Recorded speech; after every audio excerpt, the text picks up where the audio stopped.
Temos, assim, tanto mais confirmada a palavra profética, e fazeis bem em atendê-la, como a uma candeia que brilha em lugar tenebroso, até que o dia clareie e a estrela da alva nasça em vosso coração. Permita que a palavra de Deus floresça em seu coração e produza frutos para a eternidade. A mensagem que você vai assistir a partir de agora será apresentada pelo pastor Alejandro Bulhon e faz parte de uma playlist que você pode encontrar no canal Nema Mensagens e Reflexões. Se você deseja apresentar esta mensagem na sua igreja, você pode obtê-la em PDF logo abaixo, na descrição do vídeo. Antes, porém, eu quero te convidar a se inscrever no nosso canal agora mesmo e a compartilhar esta mensagem com seus amigos e familiares. Aproveite e deixe também o seu like e o seu comentário.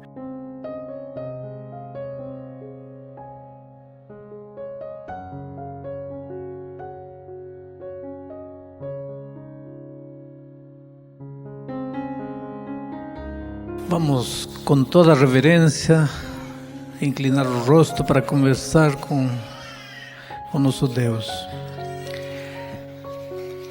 Amado Pai que estás nos céus, como é bom confessar com a nossa boca, com o nosso coração, com os nossos cânticos, a Tua bondade, o amor maravilhoso com que cada dia nos cuidas. Às vezes saímos de manhã e voltamos à noite. Aparentemente não aconteceu nada, mas muitas vezes a nossa vida estava por um fio e Tu nos livraste da morte sem sequer nós percebermos. Por isso, Pai, ao chegar esta noite, queremos elevar a nossa palavra de gratidão a Ti por tantas coisas boas que tens feito em nossa vida. Obrigado porque pessoas sentadas num auditório, às vezes impessoal pela distância, quando sentem o chamado de Tua voz, se levantam e vão à frente. Oh, Pai querido, neste momento que Teu Espírito comece a trabalhar mais uma vez neste auditório e em todos os outros auditórios. Oh, Pai querido, agora abrimos a Tua palavra com a certeza que Tua mensagem alimentará nosso coração. Em nome de Jesus Cristo. Amém. Vamos ao texto bíblico, 2 de Pedro, capítulo 1, versículos 19, 20 e 21. Temos assim tanto mais confirmada a palavra profética, e fazeis bem em atendê-la como a uma candeia que brilha em lugar tenebroso, até que o dia clareie e a estrela da alva nasça em vosso coração. Sabendo primeiramente isto, que nenhuma profecia da Escritura provém de particular elucidação, porque nunca, jamais, qualquer profecia foi dada por vontade humana. Entretanto, homens santos falaram da parte de Deus, movidos pelo Espírito Santo. O texto que acabo de ler nos fala de um lugar tenebroso. O mundo em que vivemos, queridos, é um mundo tenebroso. Há trevas por todos lados. Quando entramos num túnel sem saída e tudo é escuro, as pessoas tentam encontrar a saída por algum lugar. Cada um fica desesperado. Cada um quer uma porta, uma janela, uma luz.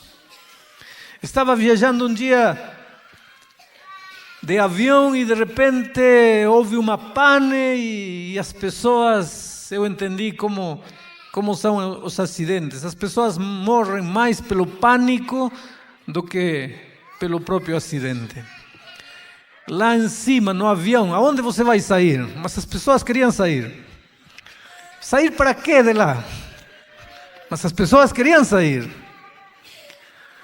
Lugares tenebrosos. Queremos encontrar a saída. E o mundo em que vivemos é um mundo tenebroso. As pessoas querem encontrar uma saída. Há sofrimento, há dor.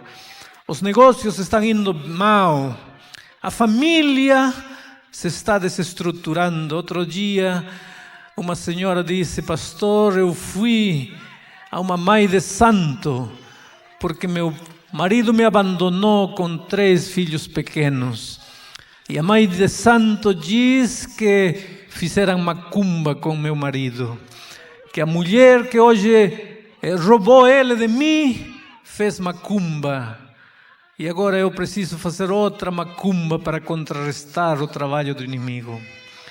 Há dor no mundo, há lares desfeitos, há pessoas viciadas no jogo, viciadas no álcool, viciadas nas drogas.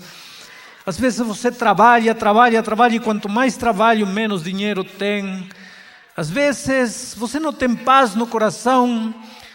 E o ser humano, diante de todos esses problemas, quer encontrar uma saída. Parece que a saída não aparece.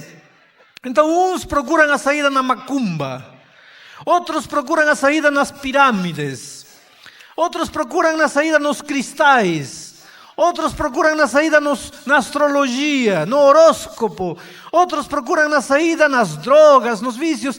Cada ser humano quer encontrar onde está a saída. O mundo em que vivemos é um mundo tenebroso. Aonde está a saída? E o apóstolo São Pedro responde esta noite: temos a palavra profética eficaz. A palavra profética é a saída. Esta sagrada escritura que eu tenho nas minhas mãos é a única saída que Deus tem. Em meio deste mundo tenebroso, a palavra de Deus é a lâmpada que alumia. É como uma candeia que alumia no lugar tenebroso.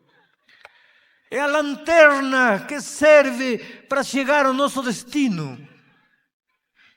Luz em meio das trevas. Só que esta luz, disse o apóstolo Pedro, não vale nada se nós não prestarmos atenção a ela. Por isso, disse, fazeis bem em estar atentos a esta palavra, como a uma candeia que alumia num lugar tenebroso. Fazeis bem em estar atentos. De nada adianta esta Bíblia, muito bonita no estante de livros que temos em casa. De nada adianta esta palavra de Deus, muito bonita na sala, com uma capa dourada maravilhosa aí para que todos vejam que temos a Bíblia. De nada adianta. De nada adianta esta Bíblia debaixo do travesseiro. De nada adianta esta palavra de Deus lá em cima do velador. Esta palavra tem algum valor se prestamos atenção a ela. Por que foi escrita a palavra de Deus? Por que ela foi deixada como herança de amor para o ser humano? Quero fazer um histórico. Quando Deus criou Adão e Eva, Ele conversava com Adão e Eva cara a cara, como nós estamos conversando. Que privilégio eles tinham, poder abraçar a Deus, tocá-lo, conversar, olhar nos olhos do Pai. E então, se eles tinham uma pergunta, se alguma coisa não estava dando certo, Deus dizia: filhos, é por aqui. E eles iam por aí. Não, filhos, não é assim, é desta maneira. E eles faziam, eles se comunicavam cara a cara. Acontece que o ser humano decidiu seguir seu próprio caminho e pecou. E o texto bíblico diz que quando à tarde o Senhor chegou ao jardim do Éden, como sempre o fazia, agora que Adão e Eva tinham pecado, já não saíram ao encontro do Pai amado como outros dias. Outros dias, quando eles não conheciam o pecado, o Senhor vinha à tarde e eles corriam e se jogavam no braço e diziam: Senhor, que bom que chegou. E conversavam cara a cara. Mas desta vez, quando eles pecaram e sentiram que Deus estava chegando, o texto bíblico diz que se esconderam atrás de uma árvore com medo. Já não podiam ver o rosto de Deus, tinham medo de ser fulminados pela glória de Deus. Ah, que dor no coração de Deus, queridos. Vocês acham que Deus ficou triste porque uma maçã, na hipótese de que tenha sido uma maçã, a Bíblia diz que foi um fruto. Vocês acham que Deus ficou triste porque um fruto tinha sido comido? Deus ficou triste porque o filho começou a ter medo dele. Medo. E esse medo maldito não nos abandonou. Quando um câncer toca a nossa vida, o medo bate no coração. E pensamos, Deus está me castigando porque eu errei. Quando o negócio está indo mal, imediatamente o medo. Que errado fiz? Por que os negócios estão indo mal? Quando alguma coisa não dá certo na vida, imediatamente o medo. Tem muito cristão que tenta seguir a Deus por medo. Medo de morrer, medo de perder-se, medo de queimar-se no inferno, medo de que as pragas cheguem sobre sua vida, medo.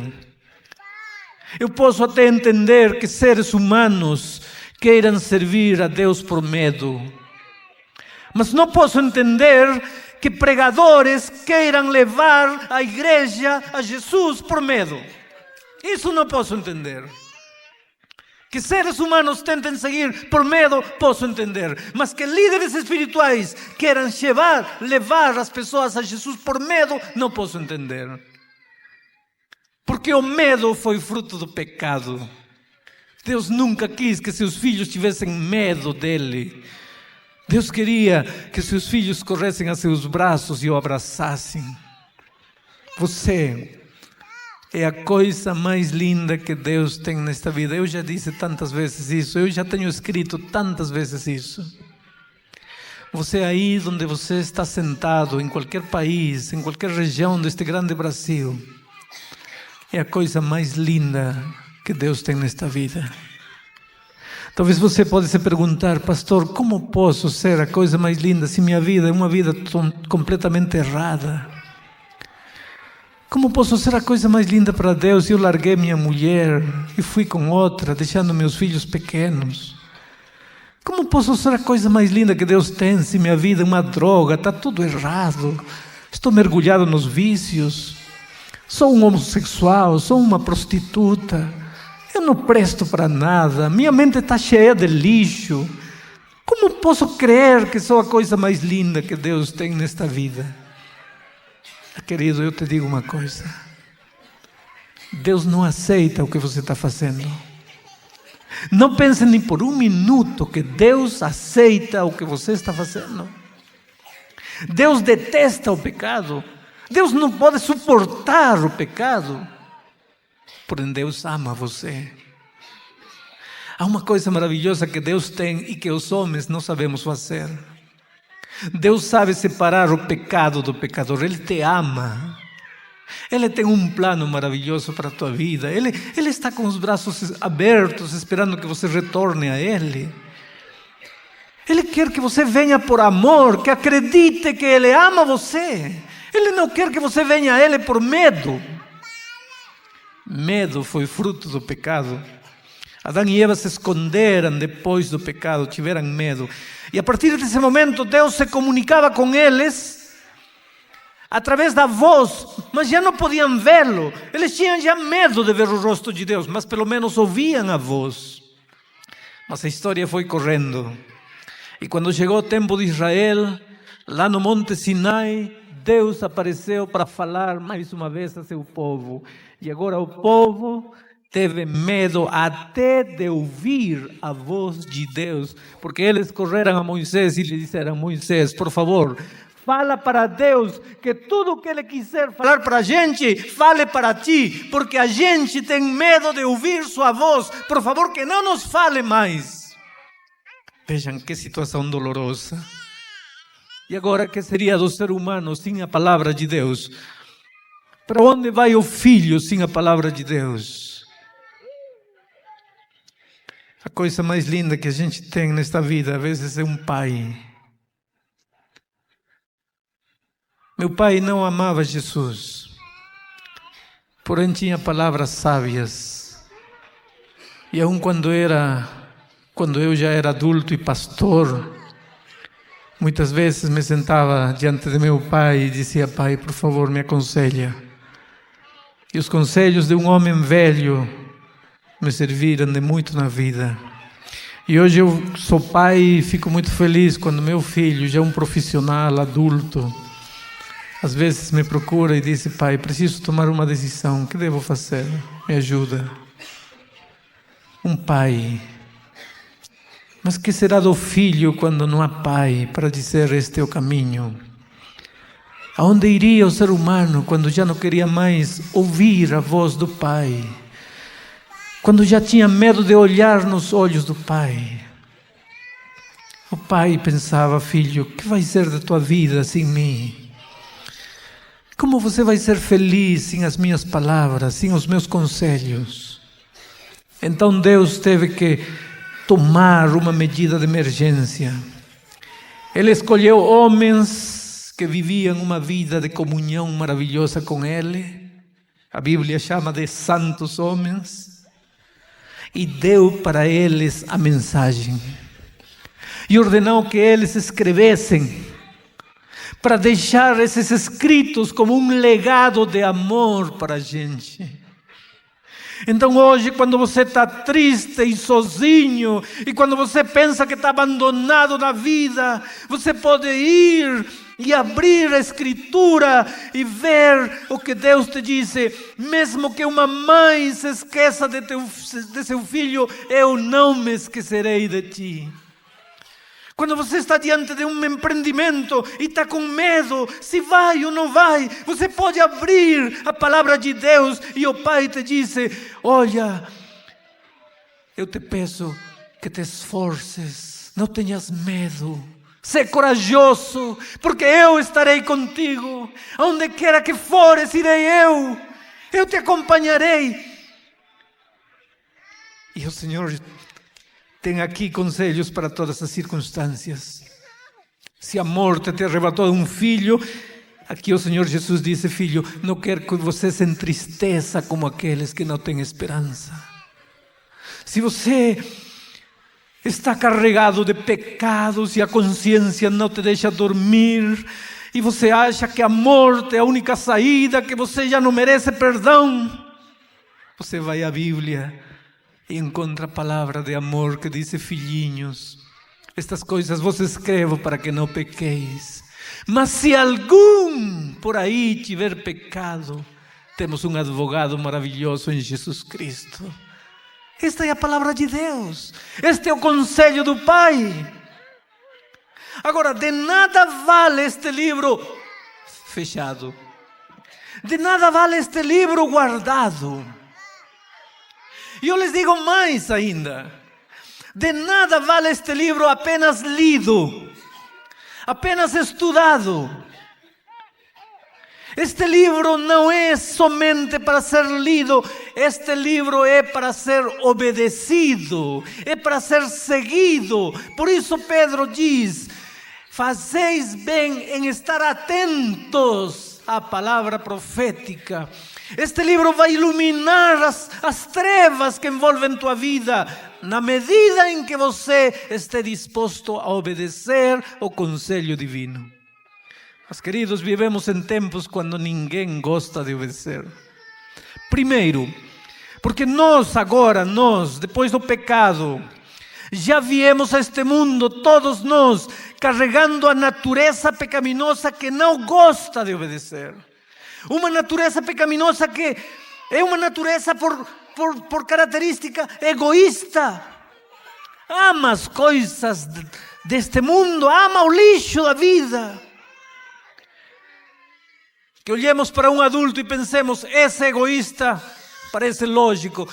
Que olhemos para uma criancinha pequenina e digamos: é egoísta, parece cruel. Mas a Bíblia é contundente quando diz que nós todos, quando nascemos neste mundo, nascemos egoístas, maus. Experimenta. Entrega teu filho à mamadeira. Ele não quer. E quando ele não quer, então diz: então vou dar para outro, oferece para outro. Aí ele quer. E nós psicologicamente tentamos explicar: ele está se encontrando a si mesmo. Está se encontrando a si mesmo. A Bíblia descreve de outra maneira. Diz que nascemos egoístas, que queremos tudo para nós. Só que quando somos crianças, somos egoístas autênticos. Egoístas sem máscara. Egoístas sinceros. Porque a criança tem a virtude de ser honesta e sincera. Quero um exemplo. Coloca 5 crianças e 6 pedaços de bolo. Cada uma pega seu pedaço de bolo e sobra um pedaço. Então cada uma praticamente engole o bolo que tem para pegar o bolo que está sobrando. São egoístas sinceras. Egoístas sem máscara. Agora coloca 5 adultos e 6 pedaços de bolo. Cada adulto pega seu pedaço e come. Come devagarinho. Todo mundo termina, está sobrando um pedaço. Todo mundo olha, mas ninguém pega. Todo mundo no coração gostaria que os outros 4 morressem, que os outros 4 fossem embora, mas não pega. Nascemos egoístas, continuamos egoístas, a sociedade nos pole um pouco, a sociedade nos burila um pouco. Quando somos ignorantes, não temos muita instrução, não fomos muito para a escola. Então o ser humano pega uma faca, assalta. Mas quando vai o ser humano para a universidade e adquire um título, já não pega uma faca, nem assalta, nem estupra. Faz umas jogadas financeiras e embolsa dinheiro e compra uma menina. É a mesma coisa, somos egoístas. A cultura nos burila, nos faz mais técnicos, mais dissimulados, mas continuamos egoístas. E com esta natureza que nascemos, não gostamos. Esta natureza egoísta não gosta da palavra de Deus, não quer nem ler, e se lê, não quer nem obedecer. Só quer andar no lixo da vida. É por isso que não é fácil obedecer. Outro motivo porque não é fácil obedecer é porque o mundo em que vivemos não foi programado para obedecer. Os ensinamentos da palavra de Deus não encaixam com o mundo em que vivemos. Está tudo errado. O mundo todo caminha nessa direção. E quando você descobre um dia a palavra de Deus e seus olhos começam a se abrir às verdades, descobre que você tem que andar, se quer obedecer a Deus, na direção oposta. Mas como andar na contramão da vida? Todo mundo te arrasta para lá, mas você, pela palavra de Deus, tem que ir para lá. Como fazer isso? Não é fácil. Não é fácil. Não é fácil obedecer a Deus. Mas, queridos, a palavra de Pedro é a seguinte: fazeis bem em estar atentos, em obedecer a palavra de Deus, como a uma candeia que alumia em lugar tenebroso. Se você quer que Deus reconstrua a vida da tua família, se você quer que Deus reconstrua teus sonhos, se você quer que Deus reconstrua teu futuro, teu presente, se você quer que Deus apague teu passado, se você quer que Deus te devolva os valores, a dignidade, o desejo de viver, o desejo de crescer, se você quer isso tudo, só tem um caminho: prestar ouvidos à palavra de Deus. Se você não fizer isso, vai bater muitas portas e vai se frustrar. A palavra de Deus nunca vai te frustrar. Vou te dizer mais. Muitas pessoas hoje, no seu intento de querer prestar ouvidos à palavra de Deus, confundem as coisas e prestam ouvidos à igreja.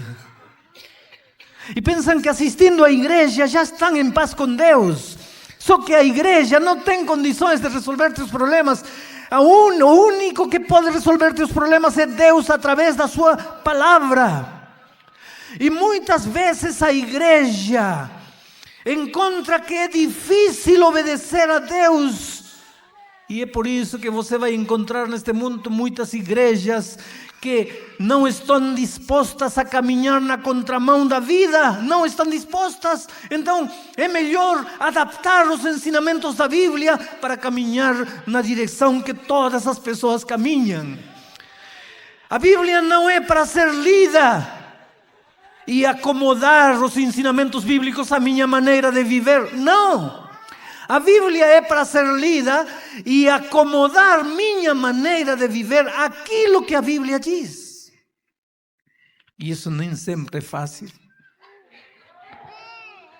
Um bêbado começou a ler a Bíblia e achava que não havia livro mais bonito que a Bíblia. Era maravilhoso. E cada vez que virava uma página dizia: glória a Deus, amém. Este é o livro maravilhoso de Deus. Até que chegou ao livro de Provérbios, onde diz: não olheis o vinho quando borbulha, não olheis para a cerveja, para o álcool.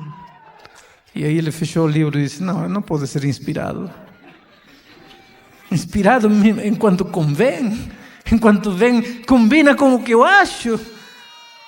E para muitas pessoas a Bíblia é inspirada quando combina com a maneira de viver. Mas a Bíblia não é para combinar com a minha maneira de viver. A minha maneira de viver é que tem que se adaptar àquilo que a palavra de Deus diz. E é por isso que as igrejas não estão dispostas a obedecer a palavra de Deus como a palavra de Deus está escrita. Começam a adaptar a palavra de Deus. Começam a dizer: não, esta parte já passou, esta parte era para Israel, já não é para nós. Quando a Bíblia diz que a palavra de Deus é eterna, quando a Bíblia diz que pode a erva secar, a flor murchar, mas a palavra de Deus permanece para sempre. Por exemplo, o mundo cristão hoje vive uma controvérsia. Eu quero falar com o maior carinho e o maior respeito, porque uma coisa que me ensina a palavra de Deus é que devo amar e respeitar as pessoas, todas as pessoas, nas convicções que elas têm. Se você é a coisa mais linda que Deus tem, eu devo amá-lo e respeitá-lo, não importa como você pense. Mas por outro lado, com todo o amor e o carinho, eu devo apresentar para você aquilo que a palavra de Deus diz. E hoje o mundo cristão vive um momento de confusão diante, por exemplo, da lei de Deus. Muitos dizem: a lei de Deus já não existe mais, já não vale mais. Já não precisamos estar obedecendo a lei de Deus, porque já passou, era para Israel. Já não é para nós hoje. Eu quero lhes dizer uma coisa. Vou fazer uma ilustração para isso esta noite. Vou pedir às minhas secretárias que venham aqui à frente, porque eu quero ler um texto bíblico em Santiago, capítulo 1, versículos a partir do 22. Vejam, eu vou ler aqui o que diz Santiago. Diz assim: tornai-vos, pois, praticantes da palavra, e não somente ouvintes, enganando-vos a vós mesmos. Porque se alguém é ouvinte da palavra e não praticante, assemelha-se a um homem que contempla num espelho o seu rosto natural, pois assim mesmo se contempla e se retira, e para logo se esquece de como era sua aparência. Mas aquele que considera atentamente na lei perfeita, lei da liberdade, e nela persevera, não sendo ouvinte negligente, mas operoso praticante, esse será bem-aventurado no que realizar. Tem muito cristão, queridos, que pensa que guardando a lei de Deus vai se salvar. E esses cristãos que pensam que guardando mandamentos vão se salvar, estão completamente equivocados. Essa é uma heresia bíblica. Em nenhuma parte da Bíblia você encontra um verso que diga que você vai se salvar guardando mandamentos. Mas tem outros cristãos que pensam que aquele que foi salvo pela graça de Cristo não precisa mais guardar mandamentos. E essa é outra aberração bíblica. Porque quando você estuda a Bíblia, encontra uma coisa, que nós nos salvamos unicamente pela graça de Cristo, mas que depois que fomos salvos pela graça de Cristo, devemos obedecer, não para salvar-nos, mas porque já fomos salvos pela graça de Cristo, devemos viver uma vida de obediência à palavra de Deus, incluindo a lei perfeita, a lei da liberdade, diz Tiago. Bom, no texto que eu acabo de ler, fala de um espelho, diz: porque se alguém é ouvinte da palavra e não praticante, assemelha-se a homem que contempla num espelho o seu rosto natural, pois assim mesmo se contempla e se retira e para logo se esquece de como era sua aparência. Mas aquele que considera atentamente na lei perfeita, lei da liberdade, e nela persevera, não sendo ouvinte negligente, mas operoso praticante, esse será bem-aventurado no que realizar. Muito bem, eu vou fazer um exemplo aqui para vocês. Eu tenho aqui na minha mão barro. Eu acho que eu não preciso fazer muita força para que todos concordem que o barro é o símbolo do pecado que suja a vida da pessoa, que mancha, que arruina, que estraga a vida de uma pessoa. Este barro é símbolo do pecado. Aqui do outro lado, eu tenho água pura. Também eu não posso me esforçar muito, inclusive na Bíblia eu tenho muitos versos da Bíblia que provam que somos lavados pelo sangue de Jesus. A água pura pode ser o perfeito símbolo da graça maravilhosa de Jesus que lava o pecado da humanidade. E aqui tem um espelho, e o espelho, diz o texto bíblico, é a lei perfeita, a lei da liberdade. Então eu tenho três coisas esta noite aqui. Eu tenho o pecado, eu tenho a graça de Cristo e eu tenho a lei de Deus. A perfeita lei, a lei da liberdade. Agora vejam o que eu vou fazer. Eu sou um ser humano e vai andando pela vida. E por essas coisas da vida eu me mancho com o pecado. Pronto. Agora eu estou sujo de pecado. E vou andando pela vida naturalmente.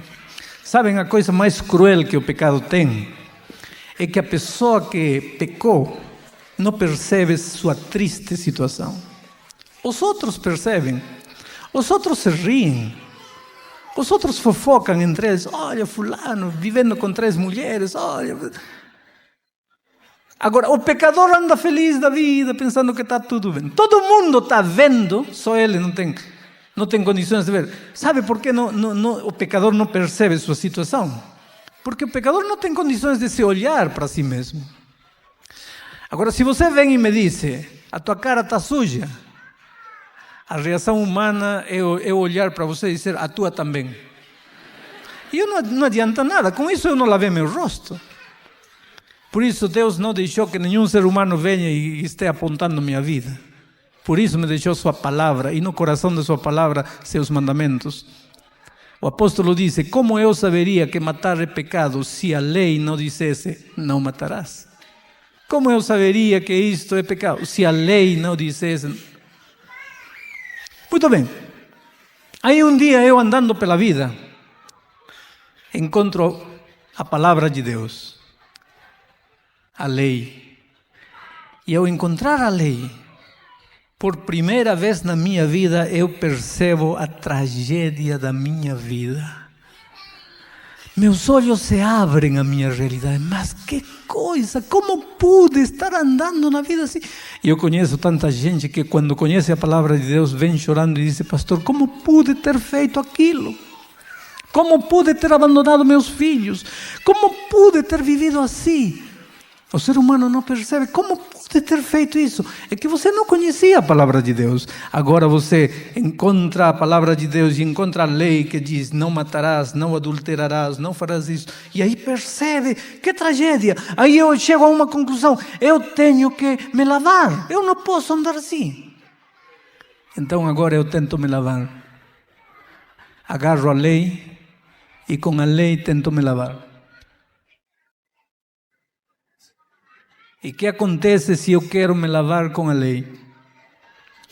Queridos, o espelho não é para lavar. O espelho é apenas para mostrar a realidade, não é para salvar. A lei não salva ninguém, a lei não é para salvar. A lei é apenas para mostrar tua situação. Tem um cristão que pretende salvar-se guardando mandamentos. É como a pessoa que quer lavar-se com o espelho.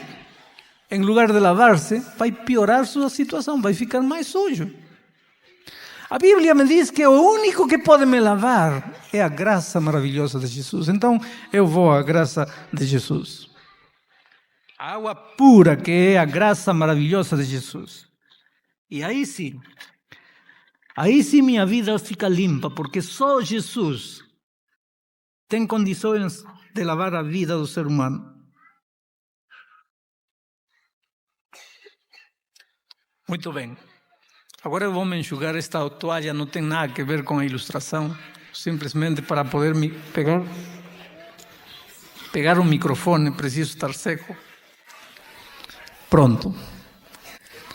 Agora a graça de Jesus me perdoou completamente. Estou salvo pela graça de Jesus. Agora que a graça de Jesus me salvou, eu pego a lei, que é o espelho, e jogo no lixo. Não sei, para que mais lei?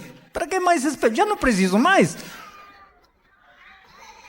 Queridos, e se amanhã, por essas coisas da vida, eu me manchar novamente, como eu saberei se não tem mais lei? Mas a lei é só para mostrar, a lei não é para salvar. É tolo dizer, a graça de Jesus me salva, e porque me salva a graça de Jesus, a lei não vale mais. Não tem sentido bíblico.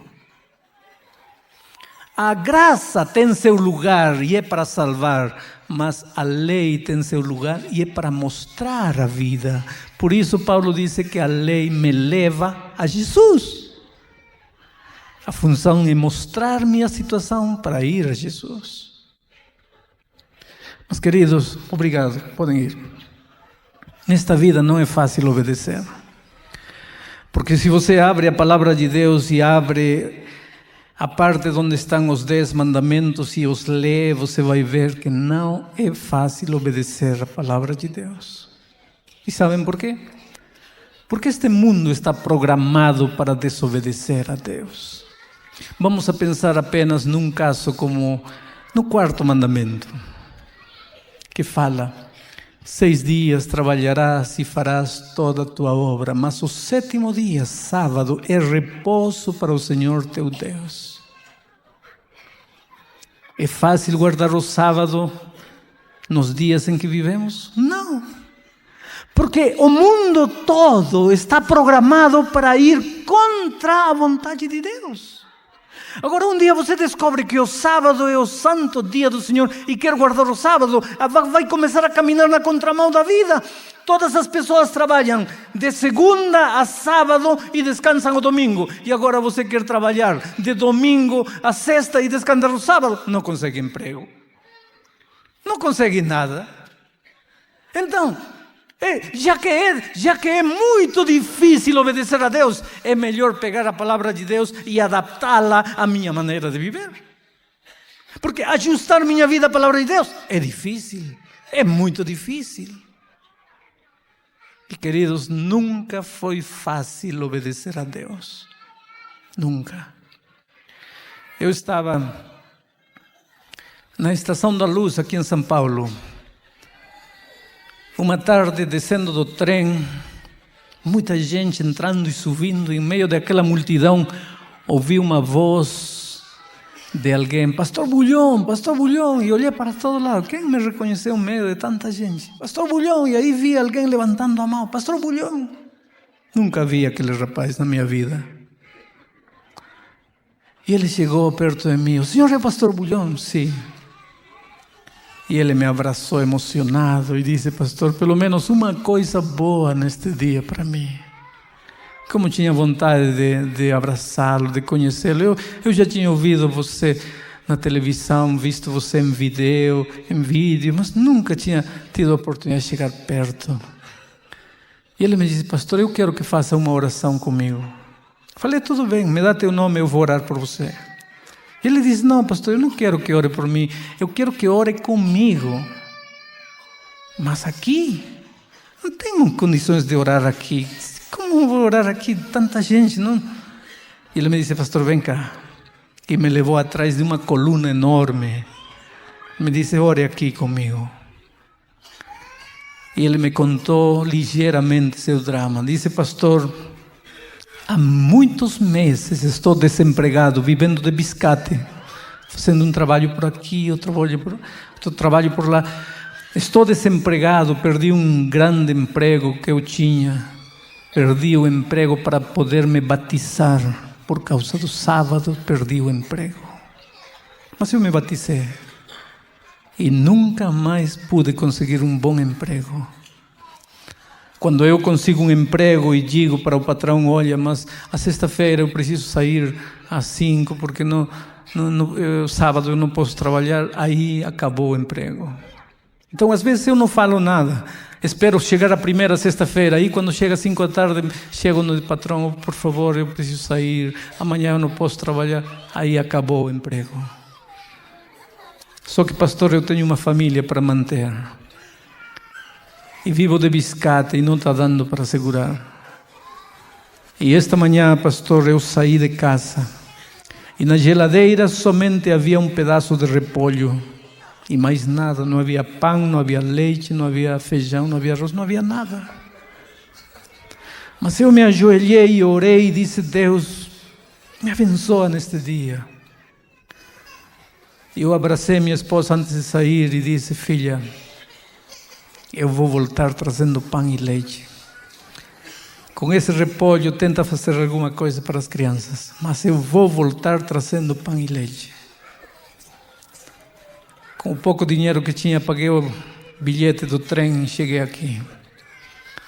Pastor, andei o dia todo no centro da cidade, pelo menos buscando fazer algum biscate para cumprir minha promessa de levar o pão e leite. Andei, bati portas, não consegui nada. Às 3 da tarde me sentei aqui na praça, num banco. Meus pés doíam. Fiquei as pessoas olhando de um lado para outro, correndo, cada um seguindo sua vida, cada um lutando pela sobrevivência e eu aí sozinho, pés doendo de tanto andar. Não tinha tomado café, não tinha almoçado. E aí fiquei olhando para o céu, pensando, meu Deus, se eu perdi tudo para te seguir, por que me fecha as portas? Por que não posso arrumar um emprego? Eu senti que Jesus tinha me abandonado. Aí entrou na minha cabeça, será que eu estou errado? Será que tudo isso é mentira? Nada é verdade? Só que nesse momento eu senti em meu coração como dizendo, filho, o inimigo pode rir de você hoje e amanhã, mas depois de amanhã você vai ver a glória de Deus. E aí, no meu coração, eu disse, meu Deus, perdoa pelo que eu estou pensando, mas eu vou ser fiel até o fim. E aí decidi voltar para casa, já é quase 5 da tarde. O que mais ia fazer já? E quando entro aqui na estação, de repente vejo o Senhor. Pastor, pelo menos uma coisa boa no dia. Quando eu chegar esta noite em casa e dizer para minha esposa que eu cumprimentei o Senhor, ela não vai acreditar. Eu orei com ele aí na coluna. E ele me disse, pastor, muito obrigado. Eu disse, não, vem comigo. Aqui ao lado tem um supermercado, eu vou comprar umas coisas para você. E ele disse, não, pastor, não precisa. Eu não contei a minha história por isso. Eu precisava desabafar. Falei, filha, não estou fazendo somente por ti.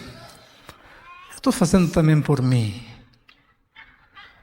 E fomos lá e comprei um pouco de macarrão, de arroz, de feijão, pão, leite. Falei, você vai chegar em casa com o pão e o leite que prometeu.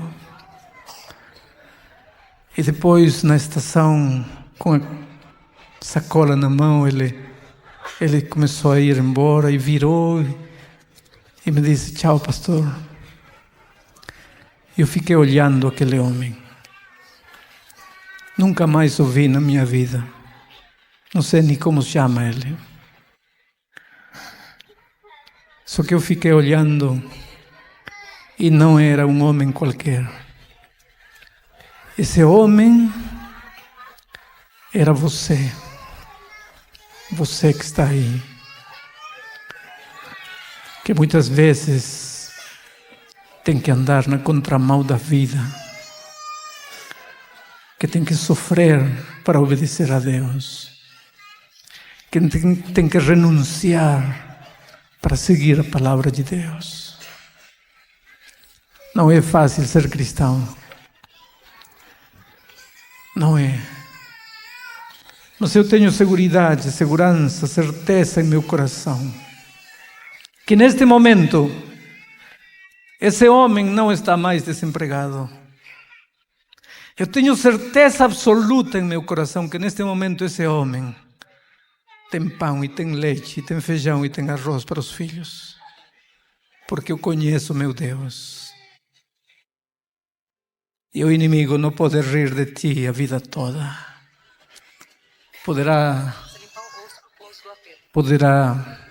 rir um dia, 2 dias, pero não mais do que esse. Querido, neste momento, eu vou convidar você a dizer ao Senhor Jesus: Senhor, em meio deste mundo tenebroso em que vivo, quero te seguir. E quero te seguir, custe o que custar. Porque o Senhor Jesus te dará forças. Vou pedir a Sonete que venha para cantar. Quero que você entenda uma coisa, amigo querido. Eu estou te convidando a uma vida de obediência a Deus. Obediência que muitas vezes vai te significar lágrimas, incompreensão. Obediência que muitas vezes vai te significar a burla dos teus amigos, o abandono dos teus familiares. Vão pensar que você está louco, que você é um fanático sem sentido. Vão dizer que fizeram tua cabeça com tonteiras da palavra de Deus. Mas eu quero suplicar que Deus nesses momentos te dê a certeza de que você não está seguindo homens. Você está seguindo a Deus. Ele não te falhará. Acredita. Finalmente você sorrirá vendo a glória de Deus.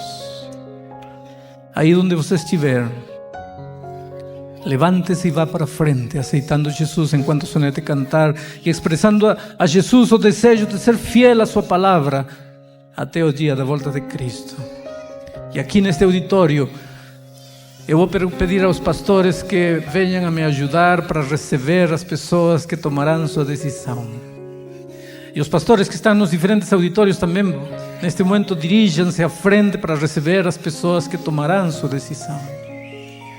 E eu quero perguntar, quem é a primeira pessoa esta noite que gostaria de levantar-se e vir aqui dizendo: Senhor Jesus, quero te obedecer.